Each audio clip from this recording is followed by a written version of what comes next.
So, guys, look, man, this is the first of several big previews that we'll be doing for specific Afcon games. Welcome to the Afcon coverage.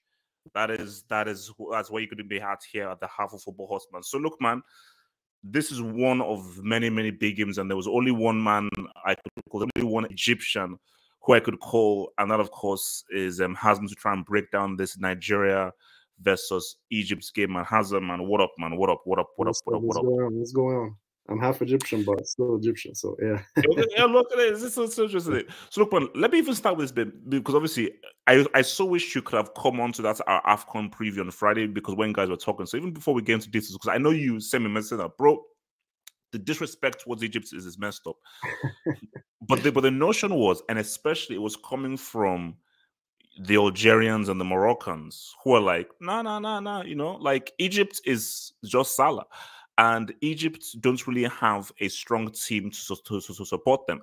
And I sort of said, yeah, so which is why I wanted you to bring in is look, I don't believe that's because even before we're recording, that was a golden generation that you guys had. That one, of course, the 06, the 08, and the 2010 editions. But is the team, we know what Salah can do, but is the team still good enough to support Salah and actually carry Egypt all the way through? Yeah, listen, I was listening to the hangout, and that's true. There was some, you guys were saying that Egypt, apart from Salah, there's no one really there, right? To a certain extent, I get where you're coming from because, like, compared to the team of 2010 and those years when we won 3 in a row, where those were absolute stars, then the team today isn't nearly as good as that team. But I don't think any team today is at that level, to be honest, to win 3 in a row in Afcon. But when we look at the Egyptian team right now, after that, those years of dominance, there were some tough years. After the 2011 revolution, the Egyptian league became weaker and weaker. Fans couldn't attend. Funding was harder, so Egypt as a national team also became worse and became weaker. There were less sources of players, but in recent years we've been getting a bit back. Like we reached the final a couple of years ago where they lost against Cameroon, but so that's already something. But obviously the last Afcon was a disappointing performance. And that team really, you could say that it was, apart from Salah, it wasn't great. But this year, I would say that apart from Salah, we have some good players and talents that, what I would say separates Egypt from the other African teams is that we have 2 domestic clubs, Al Ahly and Zamalek, that are the 2 best clubs in Africa, basically, right? They've been dominating the African Champions League. Like 2020, the final was between Ahly and Zamalek, and Ahly won it this year again. And most of the players in the squad come from those 2 teams, apart from Salah and some of the European players. So if you look at some other teams like Nigeria, for example, where many players are coming from second league European teams or so forth, in Egypt we still have some good sources within our own leagues and within our own players that have some good players. So yeah, apart from Salah, we still have some good players. Like I would say that obviously Ash-Shinawi as a goalkeeper, he was one of the best goalkeepers in the 2018 World Cup. He was really good. And he's an Ahli as well.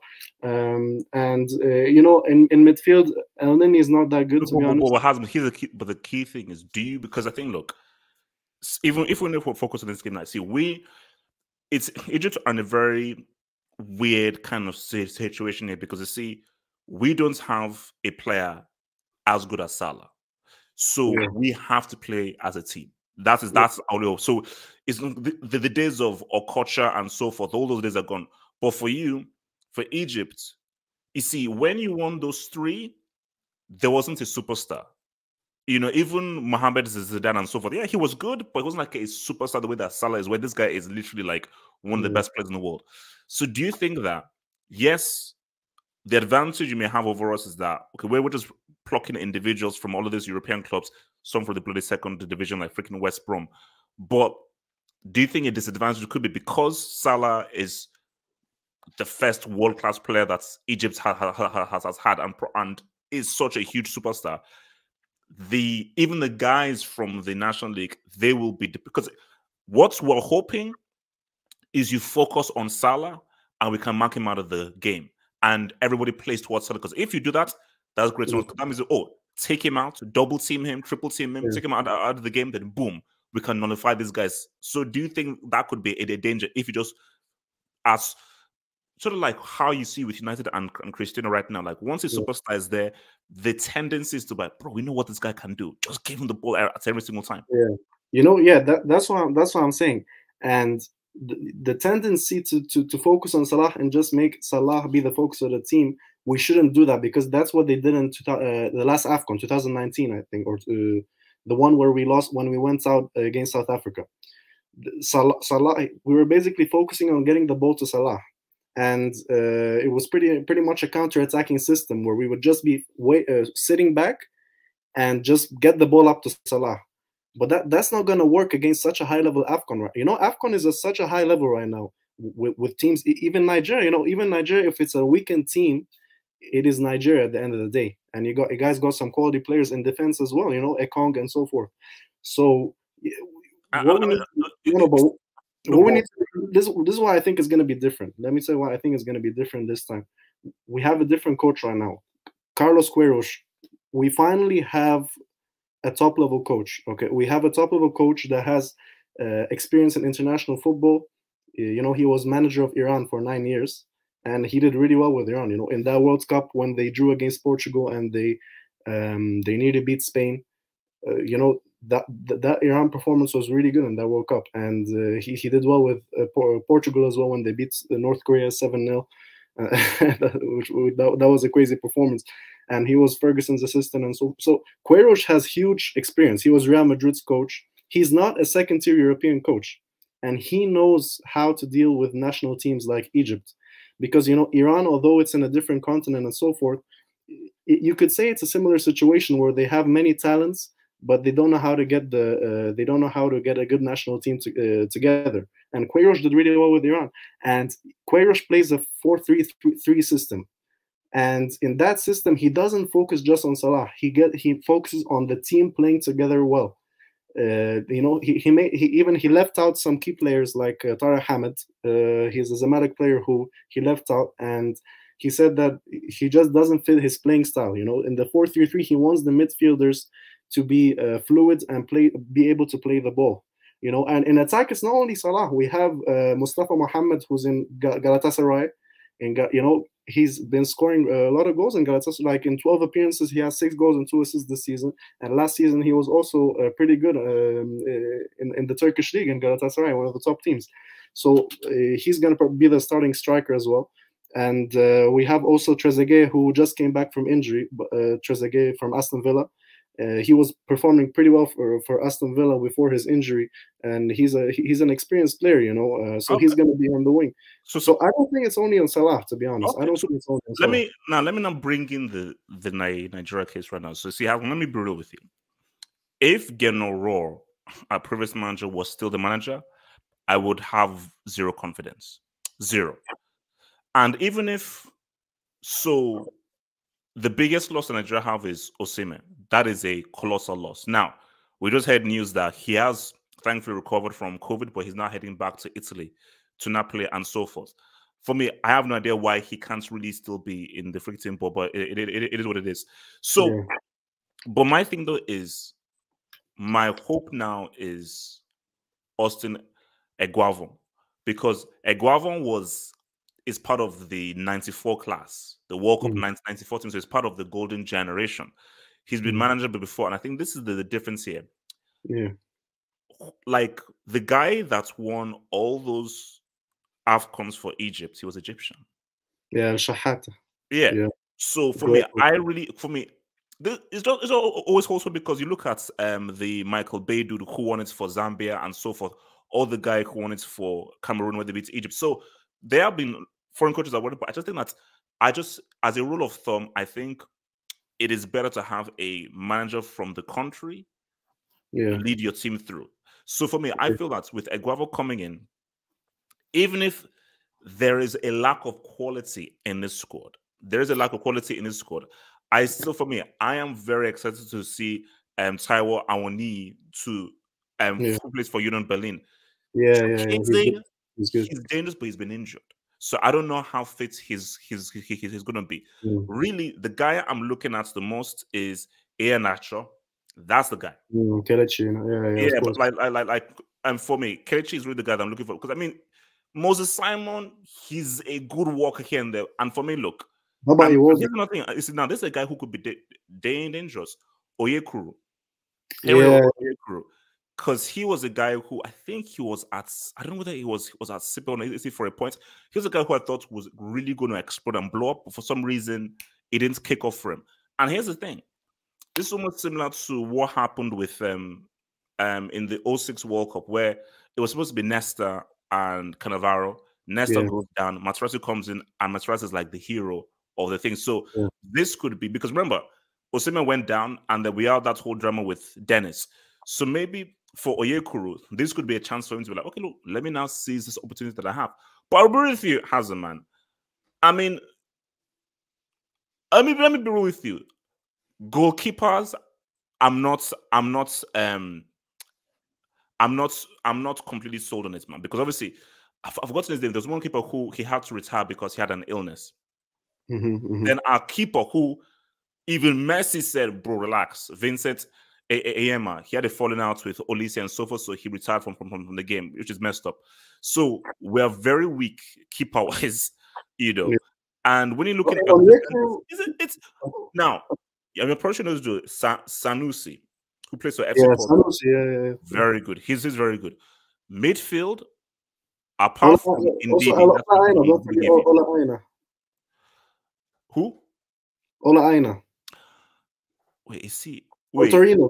He's in Torino. Torino. Because I'm looking at the squad list here to see whether he's. Because I remember he was really he had some great games for Torino, but you know, for Onyekuru, I think if he plays for Olympiacos, right? And I think Olympiacos now. I think he hasn't scored this season. He's been struggling a bit this season, but maybe international football he's able to. But see, for me, this is where I now want to look at things in global. So I just want to pick out names just to few stuff. But I like to just look at things in big picture here. For me, I feel coming into this game now,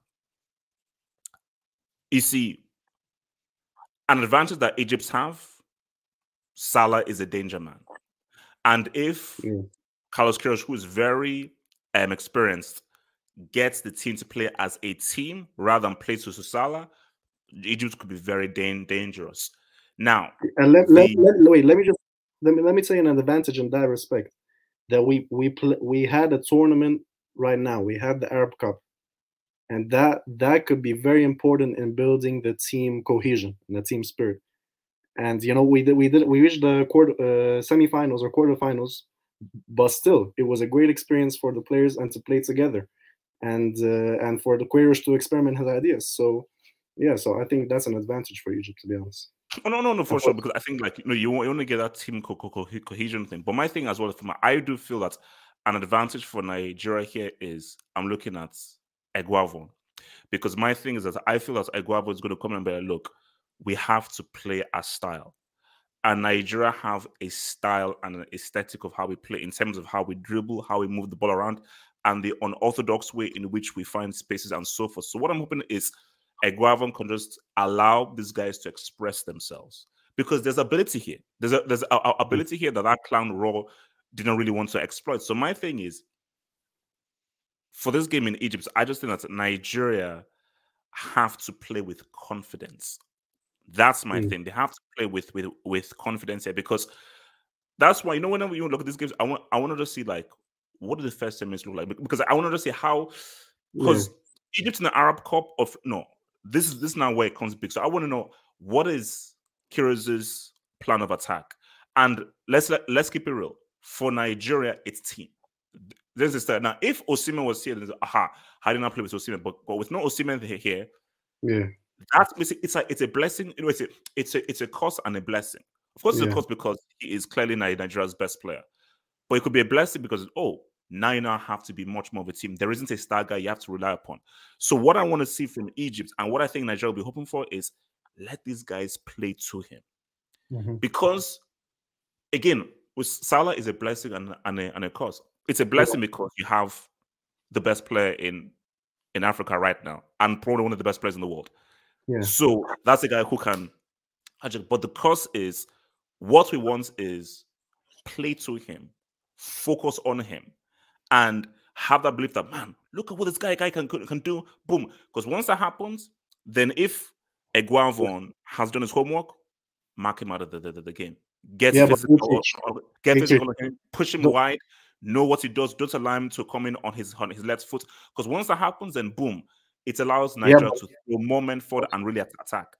But it would be easier to do that 2 years ago or 3 years ago, because the Salah that we have right now is not the same player that we had 2 or 3 years ago in that Afcon, when it was easy to mark him out because he was more one-dimensional at that time.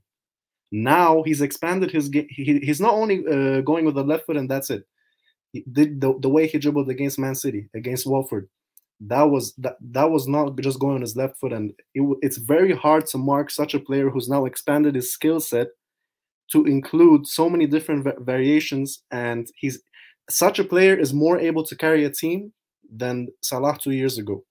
No, and especially when we're not playing in a system of counter-attack anymore. Now we want to have the ball. And if we want to have the ball and Salah is playing with confidence and dribbling in all different ways, it's going to be hard for Nigeria to keep him. And the thing is, if Nigeria focus all their defense, because I think they're going to put Ekong on Salah, that's for sure. And I think Ekong and someone else are going to focus on Salah and be like really tight. No. See, for me, you don't go man to man, because then you're like, that's not what we do. But what happens is, look, so obviously Salah, I expect he's going to be playing wide right. Or he's going to be playing straight. Right. Yeah. So he plays wide right. So whenever he gets to the ball, well, he's going to probably be shifting like similar to Liverpool, like shifting inside. Yeah. Yeah, so straight to the ball. My thing is, okay, when he gets the ball, it's a two-man job. So you just squeeze him out, because again, that's what this is simple for football. A guy that's good, you can't leave him in a 1v1 ISO situation, because we don't have like an Ashiko or a Lam on the team. 2v1. You guys are gonna go with at least 2v1 against Salah. And the problem is Egypt's attack is probably the best area of the field in the team. And you have when you put two players on Salah, then you have players like Mustafa Mohamed from Galatasaray and Trezeguet or Omar Marmoush, who's one of the up and coming talents in the German league. They're gonna have space, and that's gonna. I'm curious to see how Nigeria is gonna deal with that, because the fullbacks of Nigeria, I think they're quite attacking minded. So I think they're gonna have some space, to be honest. But here's the thing, though. For me, I won't even look at the midfield battle now, because my thing is, even if Nigeria, like the days of Okocha, Wilson Oruma, Sondeli said, the days when Nigeria had quality midfielders, all the days are gone. But Ndidi, I think, is a great midfielder. I think that guy is quality. So I do feel that. No, I do feel like Nigeria can dominate the midfield through Ndidi, because for me, I believe that the 1-2 punch, I think of from Leicester of Ndidi and Kelechi. If these guys, for me, I think with Osimhen and Nigeria's most dangerous attacker is Kelechi. Chukwueze, I just don't know, because he's been so injured, and I don't think he's really had a full running of games. And as good as Chukwueze is, he can be a bit erratic, but I just don't like that he's not really been sharp enough. But who knows? But he's still there. But my focus is for Nigeria is use the ball smart. Use the ball smart. So because I don't know what kind of game this is going to be. Is this going to be end to end, or is it going to be possession? I don't think each other out. I don't think it's going to be end to end. And this brings me to one of the most important points, because it's going to be. I feel they're going to be. It's going to be quite tense. It's going to be a tense game. Because and this is one of the biggest problems for both. Because a lot of that, because whoever wins this, you could have a great. Because remember, so basically, whoever finishes second plays the first of Algeria, Ivory Coast. Yeah, exactly. But there's more behind this, and this is a big problem that Egyptian players have had for a long time, and Nigerian players, I think, as well. the tension and the stress of the players, because Nigeria, 200 million people, 200 million people, most of them love football. Egypt, 100 million people, almost everyone loves football. All eyes are on those 11 players. The players have a lot of stress on their heads, and the big thing is, how are these players going to be able to deal with this stress and pressure from the whole nation? And this has been a problem for Egypt. Many of these players were not mentally strong enough to do well in Afcon in recent years. So, and for Nigeria, I think it's a similar issue, but this is but my thing though is that, and this is the key thing, like, do you think, because I want to just focus on if you listen to Salah, I want to go to X-ray. So do you think there may be too much on his shoulders? Salah, or do you think he can kind of, because there's a massive, because I think he's, as you said, this is a much better player. Like 2 years ago, he's still good, but he's now coming into here. He's nominated for FIFA Best Player alongside Messi and Lewandowski, and people who regard him as one of the best players in the world. So he is coming in with huge expectation now on his shoulders, more so than it was 2 years ago. Can he carry that weight, especially coming into this game right now, where people will expect him to shine? I'm not worried about Salah being able to handle the pressure or carry the weight. I'm worried about the rest of the team, because Salah, he's never had a problem with carrying the pressure with Egypt. Most of the times where Egypt has not performed well in recent years, it's simply because Salah was not enough. It's not because Salah failed. Even in the last Afcon, Salah scored twice, and he did what he could with the opportunities that he had. He did miss some chances, sure, but he didn't have a problem with the pressure. And the moment that showed that Salah is experienced and pressure doesn't faze him is the match against, I think it was Zimbabwe, the last match of the World Cup qualifiers, when Egypt were 1-0 down, and the penalty in the 97th minute. It was the penalty that decided whether Egypt qualified for the World Cup. And this whole stadium, 100,000 people. And wait, wasn't that against Ghana? No. I think it was against, I forgot who exactly, but not Ghana. It was the last qualifier of the World Cup. So this was to qualify for the 2018. For the 2018, yes, for the 2018. I'm pretty sure. Okay, maybe, but I'm pretty sure it was Ghana, but. No, I don't think it was Ghana. I forgot who exactly. Might have been Congo. But yeah, it was the 97th minute, and the whole 100 million people were watching the full stadium in Egypt, and he took that penalty without any problems, and if you're able to handle such a moment where the future, because Egypt hasn't qualified to the World Cup for 27 years. And that moment contained everything for him. Like it's a monumental pressure that hardly any player is going to face, and he took that. So that just shows his mentality is very strong. So I'm not worried about Salah being able to handle the pressure. He's able to handle the pressure. He's a very strong mentally player, and he showed that for Liverpool as well. Okay. The problem is the rest of the team. Egyptians are quite emotional. They're emotional people. Arabs in general, but Egyptians specifically, and the players, when they're emotional, when pressure gets to you, and you want to do well for the national team, this is your chance. So the thing is, you have to be, and I hope Carlos Queiroz did a good job in because he has a good history of displaying a mentality, right? Helping the players with the mentality. I hope he trained the players with the mentality to go out there and be like cold-hearted, and don't focus on the pressure that's on you, and just play your game. And if Egypt does that, trust me, I think Egypt has a way better chance than many people think. I think we can reach the quarters. After that, there's some great teams that are better than Egypt. But so let me switch up right now, because I want to now bring in this man right now. So, a dear friend here, you see, Hazem. This my dear friend Kelechi Iheanacho. He was supposed to be the next big thing, because I believe it was the under-17 World Cup that I watched, where he shone and led Nigeria to victory there. And he was supposed to really step on there, and hence why he moved to Man City. So if he moved into Man City, it's like, boom, this is a huge move. didn't really work out for him, and then he now goes to Leicester City. And Burkina Faso just scored. Oh, really? Um, yeah. They just scored 1-0. So my thing here is, so you now go to, so he now goes to Leicester City, and I was like, my gosh, it's not where I'd want a Nigeria's top talent to go to, but he goes there. But I thought he was lost, specifically looking at that 2018 World Cup. I thought, damn, this is probably one of Nigeria's best young talents since the probably golden generation, because obviously there was a guy like Agaho and Towat who he wasn't that it. So this is really a guy where, no, this could be a serious talent. I think he had a difficult time, but I believe now he's now slowly refound himself and really now found a groove and now has become one of Leicester's big players.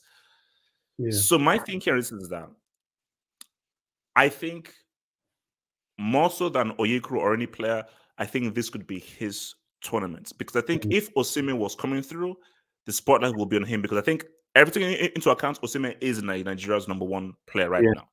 But with him out of here right now, there's a chance for him to now take center stage. And I do feel that Kelechi, he owes Nigeria a great tournament appearance, because he didn't really shine that much in the last Afcon. He didn't really shine that much in the last World Cup. So for me, this is why I'm so happy that Eguavoen is the manager, because I just feel like if I believe Eguavoen as a Nigerian and as a guy who was part of that golden generation, I think he can understand. Because the thing is with the manager and so forth is tactics is one thing. The key thing is man management. Yes. And the key thing is to be able to understand the soul and the psychology of the player. And I think Nigerian football is something you just need to understand it. You see, a little history, like Clemens Westerhoff.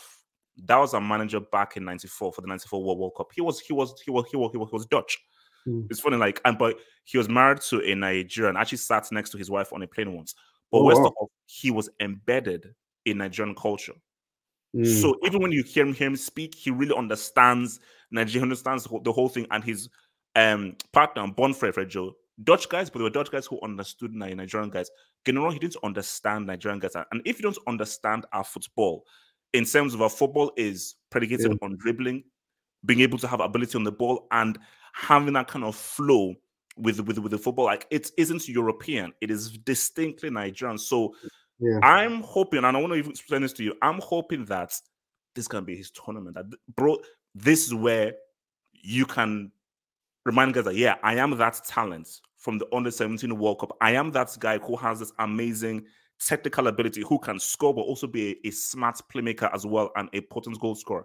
So what are your feelings on what you think Kelechi can do, bro? Kelechi Iheanacho, for me, he's a player that his talent was unfulfilled at Man City. He just didn't get the chance to shine. He didn't get the chance. He didn't get, first of all, enough playing time. And whenever he got playing time, many other players were just there were stars around him, and he didn't get a chance to break through. And I liked his move to Leicester City, and I think he's been doing pretty well. He's unable. He was unable to find consistency, and it's very hard in the Premier League to find consistency as a striker in general. But he has a great, and for me, Kelechi, he's not a pure number 9. He's more of a roaming forward that is able to play as a second striker. So basically, so under 17, he was a playmaker. So he played behind the striker. So he was like a creator, goal scorer. He moved to Man City, and I think they then turned him into much more of like a poacher goal scorer. But as I said, he's not a pure number, and he's like a roaming kind of guy. But I think his real thing is behind the striker. But sorry, continue. Yeah. So the key is here: how is Nigeria gonna play him? Because who's gonna be the striker for Nigeria? And this is my question to you, HH. Where is Iheanacho gonna play in the system? And is it gonna be a similar role to that that he has in Leicester? Oh no, I mean, for me, you see that's why I'm not sure. Eguavoen may go old school 4-4-2. He may go old school 4-4-2, and he could have a thing of basically I'm not sure what he'll do, but what I would like him to do is Oyekuru, and him. So Oyekuru, so have an outside striker, like I said, and an Oyekuru. Go old school. 4-4-2, you have two wide men. Yeah. You have Oyekuru as a striker, and you play him behind the striker. Okay. So he can come as a striker, but also he also occupies that number 10 position as well, just to add a bit of three-dimensional capabilities for the team. I think if he plays if he plays a 4-4-2, I think that will fit Iheanacho really well. As a second striker, or as even as a supporting striker. I think Leicester play 4-4-2. Leicester play 4-4-2. Yeah. So that would be perfect. And so if I think Iheanacho could definitely, it's an opportunity for him to step in Oshiman's shoes. Everyone was hoping for Oshiman in Nigeria, and even outside of Nigeria, they were saying he was going to be the star of Nigeria and Afcon, and take them to the trophy. But Iheanacho is obviously not as good as Oshiman in terms of goal scoring. But I would say he has more in his skill set than Oshiman. Oshiman is a pure strike. He's a pure striker. His physical presence can head the ball, is always a trouble for the defenders, and is a finisher. Iheanacho is more of a player that can surprise you, and he's more of a player that can actually carry a team. He can bring other players into the game, bring Onyekuru into the game, provide him with good opportunities, build a good chemistry with the rest of the team, and lead the team as an example. With Ndidi in the midfield, and I don't know if Aribo is going to start. But yeah, if the midfield is able to also connect with Iheanacho, and he can jog back in the midfield as well, to help out with creating chances. So I think he can have a great tournament. So now let's now round this off and get into how we think this game is going to go. So now we're looking at score lines now. So I'll go first and I'll say where I'm going to go. I feel that, you see, for me it's hard to do a prediction because I want to just see how teams play tournament-wise. Yeah, it's hard. Because for me, it's always hard for me to do a prediction of the first tournament game, because for me, I don't believe friendlies or so forth have any bearing when you now play tournament football. That is a totally different thing psychologically. So, but going on for the women and so forth, I feel that because it's the two big teams in this group, I do feel it's going to be a bit cagey. And I think it's going to be a lot cagier. And I think, guys, it's going to be more like chess. So I am feeling a 1-1. I'm feeling feeling that Egypt may take the lead, then Nigeria bring it back, and I think that they'll have a few chances, but I think it's going to be cagey, and I'm feeling that they both cancel each other out. So I'm feeling a 1-1. For me, I agree with you. It's going to be a really cagey and tense match.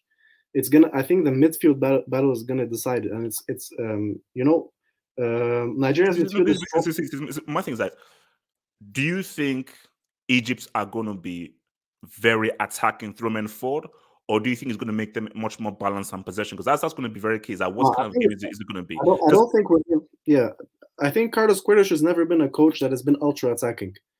He's been especially with Iran, very pragmatic. Which is why Cristiano had issues with it, because he's very pragmatic. Let's see how it goes. But for me, because for me, a pragmatic guy suits Egyptian for football. That's what I'm saying. But no. But he played pragmatic sometimes with Iran, especially in the World Cup. But he's able to play possession football, not ultra attacking, but he's able to play attacking football in his 4-3-3 system. And we saw that in the Arab Cup. Egypt played some good football with some good plays, and that's why I'm saying the midfield, and that's why he picked those midfielders. He didn't pick Tarek Hamid, who's like a destroyer in midfield. He just intercepts and destroys everything. He picked more creative midfielders like Zizo, Hamdi Fathi, and Soria. And these are more creative players, and that's why I think we're gonna play a more attacking football in this tournament than you see from like Hector Cooper. If you remember Hector Cooper, when he was managing Egypt in the 2018 World Cup and in the qualifiers, like that was ultra defensive. Like that was, he was literally sitting back. It wasn't. Egyptians hated it because we can play counter-attacking football, but we still like we like good flowing football. We like to be called the Brazil of Africa. You know, that's what in the 2010s when we won those 3 in a row, Egyptians were priding themselves and saying we're the Brazil of Africa, right? And you know, so that's what I'm saying. The midfield battle is going to be key, and I think we're going to be trying to play more progressive football, not ultra attacking, but progressive football. And I think that it's going to be a tense game. But I think that I also wanted to go for a 1-1, but I feel like it's going to be 1-1 for most of the game, and then it's going to be the difference makers that makes the difference. And I think that either Salah or Mustafa Mohammed can get a late goal. And I think Egypt, okay, so you're going with 2 on Egypt. Yeah, I'm going for 2. I'm being optimistic. Okay. You know, you never know what to expect, but I think we can. This is what I'm saying. I think Egypt's going to do better than many people think in this tournament. And I think we can get a late goal against Nigeria because it's going to be a tense match. But when it opens up, we have some difference makers and some goal scorers in the attack that can make get something going. And we have some good fullbacks in Akram Tawfiq and Fatouh, who they're pretty attacking and have a good work rate. So I think Egypt can get the result barely, but it's going to be a really tough match. You know, okay. Nigeria. No. For me, no, I'm really. It's weird before I was like, I don't like Egypt, but you know what? I'm looking forward to this game because I think that because obviously I follow Eguavon, Amanja on Instagram and everything, and you know, I'm feeling that there's a. What happened to the Portuguese coach, the guy that looked like a real estate agent? What's going to happen is, what I believe is, it was too soon to bring him in. So I think he's going to watch the team at the Afcon. But Eguavon is going to take over for the Afcon. And then after the Afcon, he's going to come in for the playoffs. The Portuguese coach is going to come in for the playoffs. Stupid. Completely stupid. Eguavon should stay, man. He shouldn't be. No. But see, hasn't. I told you. NFF, these guys, I don't know how these guys operate, because my thing is, okay, wait a minute. What if Eguavon does well with Nigeria at the Afcon? What if he actually does well with them? So my thing, what if he does well and the team plays well? Remember that the main thing this year, and this even Carlos Queiroz said the same thing. Even this Afcon, we're preparing for the World Cup.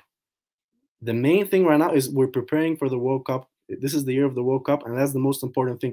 I know it's also kind of a personal thing of Carlos Queiroz that he wants to qualify every national team to the World Cup. He qualified with South Africa and with Portugal. But in general, I think for Nigeria also, the main thing is the World Cup as well, and preparing for the World Cup. So I don't think you should be switching coaches in the same year when it's the year of the World Cup. Oh no, it's for me. Raw had to be sacked because he was like losing to Central African. He had sacked. For me, my thing is no. If it was down to me, if it was down to me, you keep Eguavon.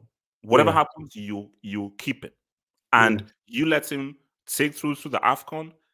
Continue because my thing is his tactics is totally different from Geno Ross, and Eguavon's tactics will be totally different from this Pesero guy and so forth that they just found from nowhere. Looks like a real estate agent, man. Bro, I think he sells fruits, bro. I don't know, man. So okay, so look, man. So as I said again, hopefully we'll be back here to do a post-match analysis and so forth after the game on Tuesday, man. So as a man, all I can say is good luck, man. You know, obviously we'll be enemies for 90 minutes, but we'll be friends afterwards, bro. It's gonna be a great match, you know. Two of the biggest nations in Africa, apart from Ethiopia. No, it'll be good. I can't wait, man. All right, man.